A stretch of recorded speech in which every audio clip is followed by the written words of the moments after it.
ಶ್ರೀ ದ್ಯಾಮವ್ವ ದೇವಿಯ ಜಾತ್ರಾ ಮಹೋತ್ಸವ ಸಮಿತಿಯಿಂದ ಕುಷ್ಟಗಿ ನಗರದ ಸಮಸ್ತ ತಾಯಂದರಿಗೆ ಒಂದು ವಿಶೇಷವಾದಂಥ ಸೂಚನೆಯನ್ನ ಸಮಿತಿಯಿಂದ ನೀಡ್ತಾ ಇದ್ದೇವೆ. ದ್ಯಾಮವ್ವ ಜಾತ್ರೆ ಪ್ರಾರಂಭ ಆದಾಗಿಂದ ಇಲ್ಲಿ ತನಕ ಕೂಡ ಬಹಳ ವಿಜೃಂಭಣೆಯಿಂದ ತಾಯಿ ಪುರಪ್ರವೇಶವನ್ನ ಮಾಡಿದ್ಲು. ನಂತರ ದ್ಯಾಮವ್ವ ದೇವಿಗೆ ಉಡಿ ತುಂಬುವಂತ ಕಾರ್ಯಕ್ರಮವನ್ನ ಶುಕ್ರವಾರ ಸಾಯಂಕಾಲ 4 ಗಂಟೆಯ ನಂತರ ಉಡಿ ತುಂಬುವ ಕಾರ್ಯಕ್ರಮ ಜರುಗುತ್ತಾ. ಅದಕ್ಕೆ ತಾಯಂದಿರೆಲ್ಲರೂ ಕೂಡ ಯಾರಾದರೂ ದ್ಯಾಮವ್ವ ದೇವಿಗೆ ಉಡಿ ತುಂಬೋದಿದ್ರ ಶುಕ್ರವಾರ ಸಾಯಂಕಾಲ 5 ಗಂಟೆಯ ನಂತರ ಬಂದು ಉಡಿ ತುಂಬುವಂತ ಕಾರ್ಯ ಮಾಡಬಹುದು. ಮತ್ತು ಕಾಯಿ ಒಡಿಸಂತದ್ದು ಏನೈತಲ್ಲ, ನಂದಾದೀಪ ಹಾಕಿರುವುದರಿಂದ 20ನೇ ತಾರೀಕಿನ ನಂತರ ತಾವೆಲ್ಲರೂ ಕೂಡ ಕಾಯಿ ಕರ್ಪೂರವನ್ನ ಮಾಡಿಸಬಹುದು. ಅದಕ್ಕಾಗಿ ತಮ್ಮೆಲ್ಲರೂ ಕೂಡ ಒಂದು ಸವಿನಯ ಪ್ರಾರ್ಥನೆ ಏನಂದ್ರ, ಶುಕ್ರವಾರ ಬೆಳಿಗ್ಗೆ ಅಲ್ಲ, ಶುಕ್ರವಾರ ಸಾಯಂಕಾಲ 4:15ಯ ನಂತರ ದ್ಯಾಮವ್ವ ದೇವಿಗೆ ಉಡಿ ತುಂಬ ಕಾರ್ಯಕ್ರಮ ಜರುಗುತ್ತಾ. ದೈವದ ಉಡಿ ತುಂಬಿದ ನಂತರ ತಾವೆಲ್ಲರೂ ಕೂಡ 5 ಗಂಟೆ ಮೇಲೆ ಬಂದು ದ್ಯಾಮವ್ವ ದೇವಿಗೆ ಉಡಿಯನ್ನ ತುಂಬೋದು.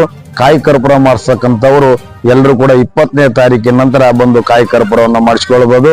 ಇನ್ನೊಂದು, ತಮ್ಮೆಲ್ಲರಿಗೂ ಕೂಡ ಈ ಜಾತ್ರೆಯಲ್ಲಿ ಪಾಲ್ಗೊಂಡದ್ದಕ್ಕಾಗಿ ಸಮಿತಿಯ ಪರವಾಗಿ ಹೃತ್ಪೂರ್ವಕವಾದ ಅಭಿನಂದನೆಗಳನ್ನ ಸಲ್ಲಿಸ್ತಾ, ಜೊತೆಗೆ ಮನೋರಂಜನಾ ಕಾರ್ಯಕ್ರಮಕ್ಕಾಗಿ ಈ ಸಮಿತಿಯ ಅಧ್ಯಕ್ಷರಾದಂತ ರವಿಕುಮಾರ್ ಹಿರೇಮಠ ಅಜ್ಜನವರು 19ನೇ ತಾರೀಕು ನಿನ್ನೆ ಏನು ಇಲ್ಲಿ ರಸಮಂಜರಿ ಕಾರ್ಯಕ್ರಮ ನಡೀತಲ್ಲ ದೇವಸ್ಥಾನದ ಪಕ್ಕದ ಆವರಣದಲ್ಲಿ, ಅಲ್ಲಿ 19ನೇ ತಾರೀಕು ರಾತ್ರಿ 9:30ಯಿಂದ ಇಲ್ಲಿ ರಾಜ್ಯದ ಅಂಧ ಮಕ್ಕಳು ಸಂಗೀತ ಕಾರ್ಯಕ್ರಮ, ಸಂಗೀತ ಜುಗಲ್ಬಂದಿ ಮತ್ತು ವಿವಿಧ ಚಲನಚಿತ್ರ ನಟರ ಮಿಮಿಕ್ರಿ ಕಾರ್ಯಕ್ರಮವನ್ನ ನೀಡ್ತಾರೆ.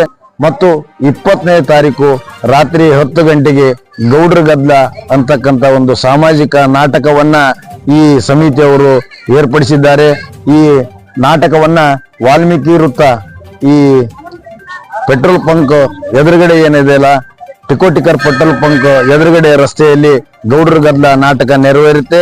ಆ ನಾಟಕವನ್ನ ಡಿಂಗ್ರಿ ನಾಗರಾಜ್ ಅವರ ನಾಟಕ ತಂಡ ಬೆಂಗಳೂರು ಅವರು ರಾತ್ರಿ 10 ಗಂಟೆಗೆ ಗೌಡ್ರ ಗದ್ಲ ಅಂತಕ್ಕಂಥ ಸುಂದರವಾದ ನಾಟಕವನ್ನ ಪ್ರದರ್ಶನ ಮಾಡ್ತಾರೆ.